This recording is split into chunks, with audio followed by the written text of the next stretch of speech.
अस्सलाम वालेकुम दोस्तों, स्कॉलर फार्मेसी पे आप सबका स्वागत है। इस वीडियो में हम एचएपी के चैप्टर 3 के कुछ टॉपिक्स हैं जिसको डिस्कस करेंगे। चैनल पे अगर आप नए हैं तो चैनल को सब्सक्राइब कर लीजिए ताकि फार्मेसी से रिलेटेड आपको वीडियोस मिलती रहें। मस्कुलर एंड नर्वस टिश्यू, इस वीडियो में हम इसी के बारे में डिस्कस करेंगे। मसल टिश्यू, जैसा कि आपको पता है कि कई सेल मिलकर टिश्यू का फॉर्मेशन होता है। तो टिश्यू बेसिकली 4 टाइप्स के होते हैं: epithelial tissue, connective tissue, muscle tissue और नर्वस टिश्यू। प्रीवियस वीडियो में हम डिस्कस कर चुके हैं एपिथेलियल और कनेक्टिव टिश्यू के बारे में। वीडियो अगर आपको देखनी है तो इसी चैनल पे वीडियो मौजूद है, वो वीडियो आप जाके देख सकते हैं। इसमें हम मसल टिश्यू और नर्वस टिश्यू के बारे में डिस्कस करेंगे।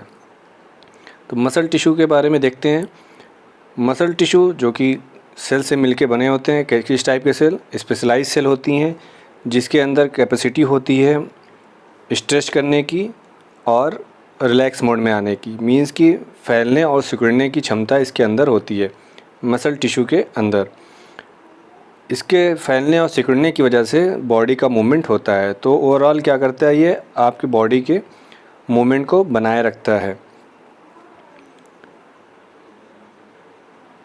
डिफिनीशन देख लें। Muscle tissue is composed of cells that have the special ability to shorten or contract in order to produce movement of the body part. जैसा कि वही बताया हमने कि स्पेशलाइज सेल से ये आपका टिश्यू फॉर्म होता है जिसके अंदर क्षमता होती है कॉन्ट्रैक्ट और रिलैक्स करने की, सिकुड़ने और फैलने की क्षमता होती है। उसकी वजह से बॉडी का मूवमेंट होता है। Characteristic of muscle tissue. Muscle tissue की खासियत क्या है? तो मेजर 4 खासियत हैं यहाँ पे दिख रहा होगा आपको। कॉन्ट्रैक्टिबिलिटी, एक्सटेंसिबिलिटी, इलास्टिसिटी और एक्साइटेबिलिटी। कॉन्ट्रैक्टिबिलिटी मीन्स कि मसल के अंदर ये एबिलिटी होती है जो कि फोर्सफुली कॉन्ट्रैक्ट कर सके। एक्सटेंसिबिलिटी मीन्स कि मसल के अंदर ऐसी एबिलिटी होती है कि वो स्ट्रेच कर सके, फैल सके।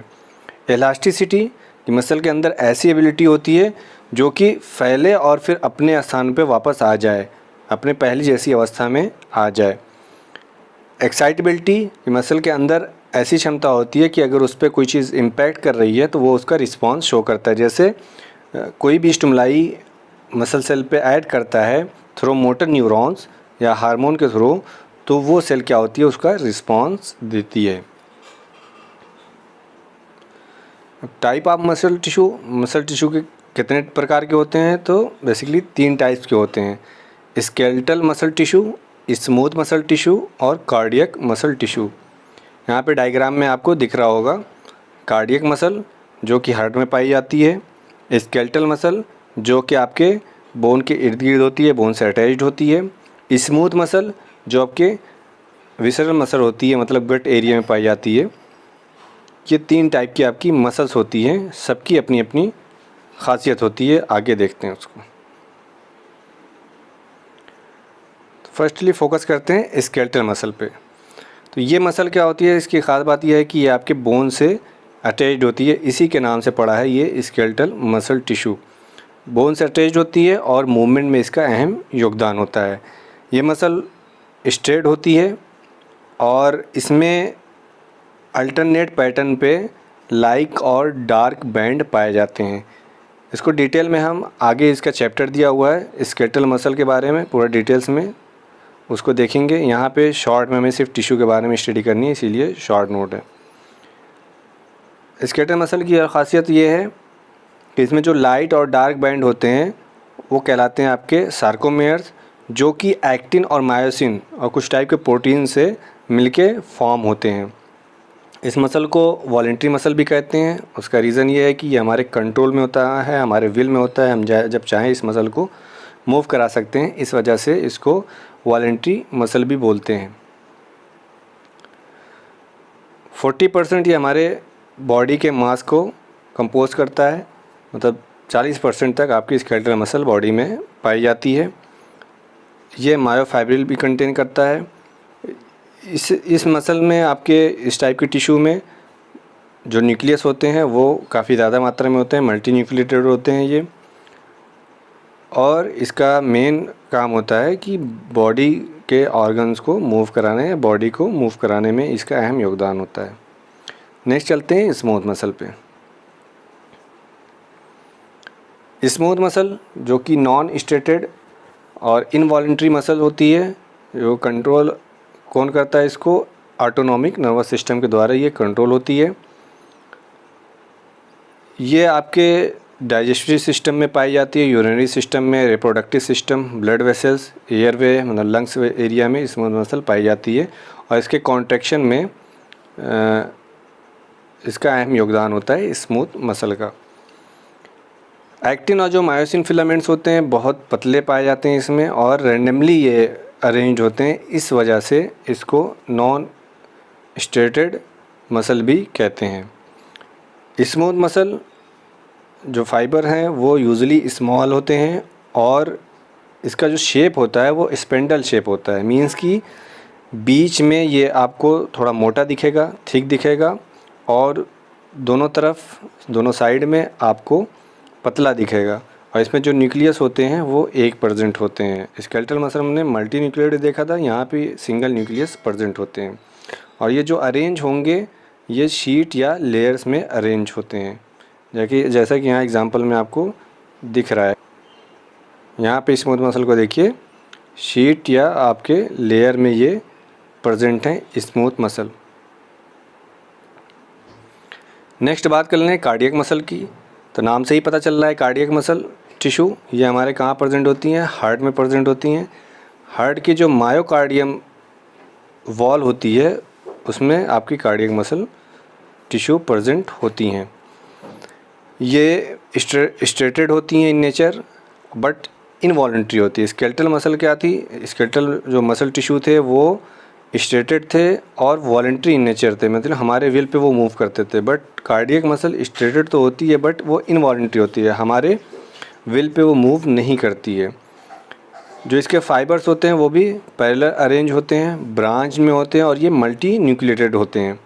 यहाँ पे आपको दिख रहा होगा कि जो कार्डियक मसल है वो आपकी ब्रांच्ड है और मल्टी न्यूक्लिएटेड है। दो कार्डियक मसल फाइबर जो अटैच्ड होते हैं वो थिकन प्लाज्मा मेम्ब्रेन के द्वारा अटैच होते हैं, उस एरिया को कहते हैं intercalated disc. Intercalated disc desmosomes रखते हैं जिसमें गैप जंक्शंस मौजूद होते हैं और इसका अहम योगदान होता है हार्ट के पंपिंग में। हार्ट जो कॉन्ट्रैक्ट और रिलैक्स करती है, आपकी जो आर्टरिया और वेंट्रिकल है कॉन्ट्रैक्ट करते हैं जिसकी वजह से ब्लड का इजेक्शन होता है हार्ट से, इसमें अहम योगदान इसी का होता है। तो ये था आपका मसल टिश्यू के बारे में। अब नेक्स्ट जो टिश्यू की हम बात करने जा रहे हैं वो हमारा है नर्वस टिश्यू। नर्वस टिश्यू ये हाईली स्पेशलाइज्ड टिश्यू होते हैं। ये स्टिमुलाई को रिएक्ट करते हैं, मतलब इस पे कोई भी रिस्पॉन्स, कोई भी चीज़ इम्पैक्ट करती है तो वो उसका रिस्पॉन्स शो करते हैं। क्या चीज़ जनरेट करके, इम्पल्स का कंडक्शन करा के और आपके कुछ स्पेशलाइज्ड केमिकल्स होते हैं जिसे कहते हैं न्यूरोट्रांसमीटर, उसको रिलीज़ करके। नर्वस टिश्यू दो चीज़ से मिलके बने होते हैं, दो टाइप की सेल्स उसमें मौजूद होती है, एक आपके न्यूरॉन्स, दूसरा ग्लायल सेल्स। न्यूरॉन्स क्या होते हैं, न्यूरॉन्स एक सेल से दूसरे सेल के द्वारा कम्युनिकेशन का साधन है।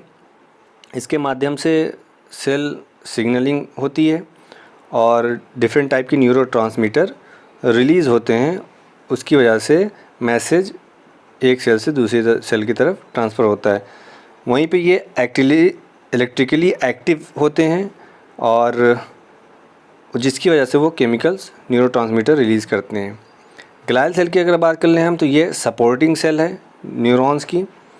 ये आपकी जो नर्वस टिश्यू हैं उसको सपोर्ट करने का काम करते हैं, न्यूट्रिशन वगैरह प्रोवाइड करने का काम करते हैं और अगर न्यूरॉन स्लाइटली डैमेज हो रहा है तो उसको भी प्रोटेक्ट करने का ये काम करते हैं पैथोजन वगैरह से।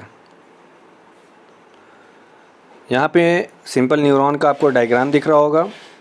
अगर ऊपर से हम बात करते हैं तो आपको जो ऊपरी पोर्शन दिख रहा है उसे कहते हैं डेंड्राइट बीच में सेंटर में जो दिख रहा है वो आपका न्यूक्लियस है और उसके इर्द गिर्द जो है वो आपकी सेल बॉडी, और नीचे आएंगे जो एक्सट्रैक्शन हो रहा है उसे कहते हैं एक्सॉन।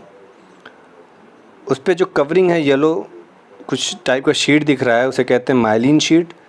माइलिन शीट, दो माइलिन शीट के बीच में जो गैप है वो आपका नोड ऑफ रेनवायर कहलाता है। और माइलिन शीट पे कुछ डॉटेड आपको दिख रहा है वो कहलाता है आपका श्वान सेल।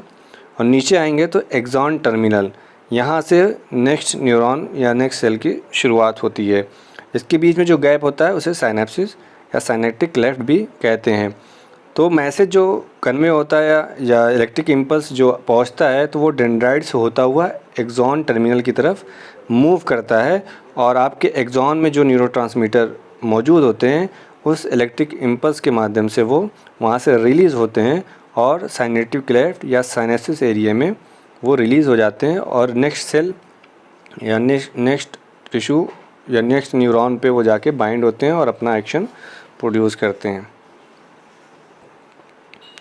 तो न्यूरॉन या nerve cells, it is made up of cell body, axons and dendrites. Cell body, axon और डेंड्राइट्स ये मिलके बने होते हैं। न्यूरॉन्स की खासियत ये है कि ये अपने आप को रिप्रोड्यूस नहीं कर सकती, एक बार डैमेज हो गई तो फिर डैमेज हो जाती है, और ये बहुत कम है कि अपने आप को रिप्रोड्यूस कर सके। इसकी जो सेल बॉडी है वो न्यूक्लियस रखती है और डिफरेंट टाइप के ऑर्गेनेल्स भी रखती है। डेंड्राइट्स यूजुअली शॉर्ट होते हैं और काफ़ी ब्रांच में होते हैं जो कि कम्युनिकेशन का साधन भी हैं। आपकी नर्व सेल है सिंगल एक्सॉन रखती है जो कि पतला होता है, सेरेनिकल प्रोसेस होता है इसमें, और वो आके जल के कनेक्टेड होता है आपके डेंड्राइट से। एक्सॉन जो प्रोड्यूस करता है, आउटपुट कर देता है, वो आपका न्यूरोट्रांसमीटर्स होते हैं जिसको वो रिलीज़ करता है, आपके अफेक्टेड सेल तक पहुंचाता है। एक्सॉन सराउंडेड होता है आपके फैटी सब्सटेंस होते हैं जिसे कहते हैं myelin sheath. Myelin sheath area को छोड़ के जो अनमाइलिनेटेड रीजन होता है उस एरिया को कहते हैं नोड ऑफ रेनवायर। श्वान सेल जो कि स्पेशलाइज सेल है पेरिफेरल नर्वस सिस्टम की, वो आपके माइलिन को प्रोड्यूस करते हैं जो कि एक्सॉन पे कवरिंग का काम करता है।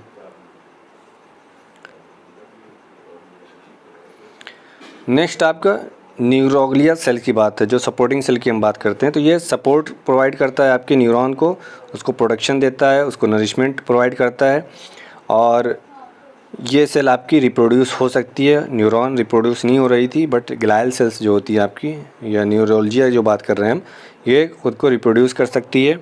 ये सिग्नल को कंडक्ट नहीं करती, जो सिग्नल्स होते हैं उसको कंडक्ट नहीं करती, बट न्यूरॉन क्या है, सिग्नल्स को कंडक्ट कराते हैं। और ये आपके जो न्यूरॉन्स होते हैं या नर्व सेल्स होती हैं उससे छोटे होते हैं। ग्लायल सेल 3 टाइप की होती हैं, एस्ट्रोसाइट्स, ओलिगोडेंड्रोसाइट्स और माइक्रोग्लिया। और इसका योगदान होता है कि न्यूरोट्रांसमीटर के रीअपटेक को कंट्रोल करता है, साथ साथ जो न्यूरोनल इंजरी होती है उसको रिकवर करने का काम करता है, और सिग्नल प्रोपोगेशन में भी इसका कंट्रोल करने में इसका अहम योगदान होता है। तो ये ओवरऑल था आपका मसल टिश्यू और नर्वस टिश्यू के बारे में। नेक्स्ट में स्केलेटल सिस्टम के बारे में हम देखेंगे।